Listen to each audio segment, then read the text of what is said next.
एक बार भगवान बुद्ध जेतवन विहार में रह रहे थे। भिक्षु चक्षुपाल भगवान से मिलने के लिए आए थे।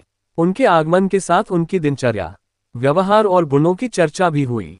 भिक्षु चक्षुपाल अंधे थे। एक दिन विहार के कुछ भिक्षुओं ने कुछ मरे हुए कीड़ों को चक्षुपाल की कुटी के बाहर पाया और उन्होंने चक्षुपाल की निंदा करनी शुरू कर दी कि उन्होंने इन जीवित प्राणियों की हत्या की।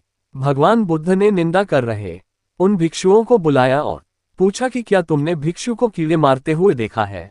उन्होंने उत्तर दिया नहीं। इस पर भगवान बुद्ध ने उन साधकों से कहा कि जैसे तुमने उन्हें कीड़ों को मारते हुए नहीं देखा, वैसे ही चक्षुपाल ने भी उन्हें मरते हुए नहीं देखा और उन्होंने कीड़ों को जानबूझकर नहीं मारा है, इसलिए उनकी भर्त्सना करना उचित नहीं है। भिक्षुओं ने इसके बाद पूछा कि चक्षुपाल अंधे क्यों हैं? उन्होंने इस जन्म में अथवा पिछले जन्म में क्या पाप किए? भगवान बुद्ध ने चक्षुपाल के बारे में कहा कि वे पूर्व जन्म में एक चिकित्सक थे। एक अंधी स्त्री ने उनसे वादा किया था कि यदि वे उसकी आंखें ठीक कर देंगे तो वह और उसका परिवार उनके दास बन जाएंगे।